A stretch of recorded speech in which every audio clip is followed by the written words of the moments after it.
Hello guys, आज माझ्या मिस्टरांची demand होती की आज बेसन लाडू बनव म्हणून. तर मी आज बेसन लाडू बनवले आहेत.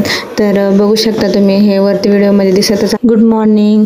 तर मी आज सांगते, आज माझे काही ग्रह फिरले होते का काय माहिती, माझ्याकडून कोणतंच काम नीट होत नव्हतं आणि मी जे करायचं मला वाटत होतं ते नीट होत नव्हतं.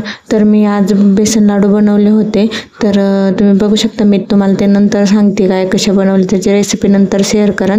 त्याआधी मी सकाळी उठले थोडंसं आणि मला सिंहाने रात्री खूप जागवलं होतं. तरी थोडीशी अर्धा तास झोप घेतली असेल मी. त्यानंतर म्हटलं चला, घरातले कामं आपल्याशिवाय कोण करणार नाही, त्यामुळे आपल्याला उठावं लागेल आणि करावं लागेल. त्यासाठी उठले आणि 15 मिनिटासाठी मी भिजू घातला होता सब्जा.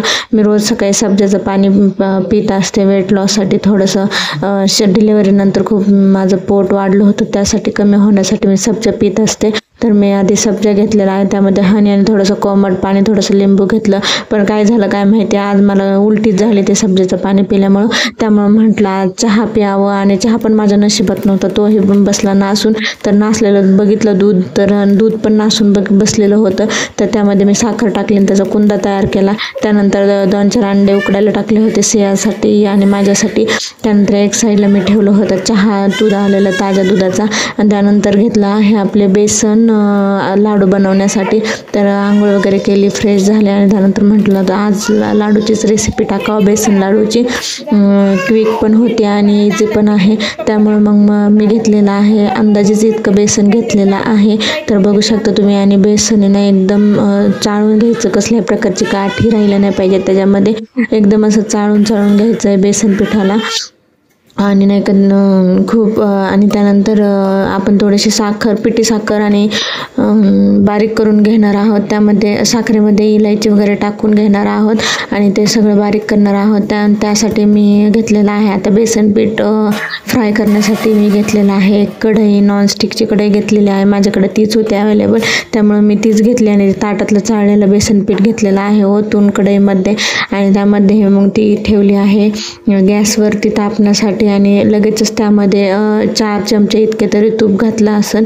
4 चमचे तूप घातलेलं आहे. आणि तुम्हाला जर अजून टाकायचं असेल म्हणजे त्या अंदाजाने तुम्हाला तसं कळलंच हलवताना, त्या अंदाजाने तुम्ही कमी जास्त करू शकता तुपाचं.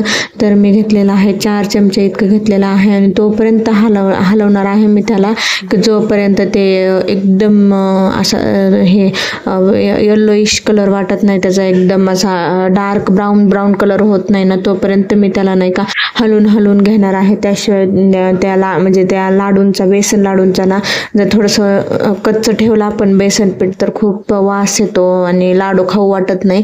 तर त्यासाठी. आणि त्याचं एक म्हणजे माझ्याकडूनच चुकले होते. याच्या आधी मी खूप वेळा ट्राय केले होते, पण माझ्याकडून चांगले बनतच नव्हते. एकदम ढिल्लं तरी होत होतं, म्हणजे लाडूच बनवता तरी येत नव्हते किंवा त्याचा वास तरी येत होता. तर मग मी आज बनवले होते हे लाडू, ते खूप म्हणजे खूप छान झाले होते. कसल्या प्रकारचा वासही नव्हता येत. आणि तुमच्याकडे खवा असेल ना तर उत्तमच. आणि खवा नसेल तर मिल्क पावडरही तुम्ही त्यामध्ये ॲड करू शकता. तर बघू शकता मी अशा पद्धतीने बनवलं आहे. ते फ्राय करून घेणार आहे तुपामध्ये. एकदम जोपर्यंत त्याचा रेड कलर होत नाही, ब्राऊन कलर होत नाही ना, तोपर्यंत आपण त्याला हलवून घेणार आहोत. बघू शकता तुम्ही, दिसतंय तुम्हाला आता ह्याचा कलर झालेला आहे चेंज, एकदम ब्राऊन होऊन दिलेला आहे. आणि नाही का त्यामध्ये आपण 2 चमचे इतकं तूप नाही का टाकणार, 2 चमचे इतकं दूध टाकणार आहोत, दूध ॲड करणार आहोत. बघू शकता म्हणजे ते थोडंसं रवा होतं दूध ॲड केल्याने. तर बघू शकता हे किती छान दिसत आहे.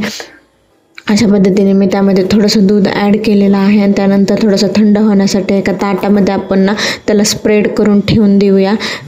ताटामध्ये सर्व काढून घेतलेलं आहे मी, बघू शकता. आणि जोपर्यंत त्याला थंड होत नाही ना, तोपर्यंत आपण ते तसंच ठेवणार आहोत ताटामध्ये. जवळपास 10-15 मिनटं, म्हणजे लवकर होतं ते, पण आपण थोडंसं जास्त वेळ ठेवणार आहोत. त्यानंतर मी पिठी साखर आणि विलायची घेतलेली आहे, अंदाजेच घेतली आहे.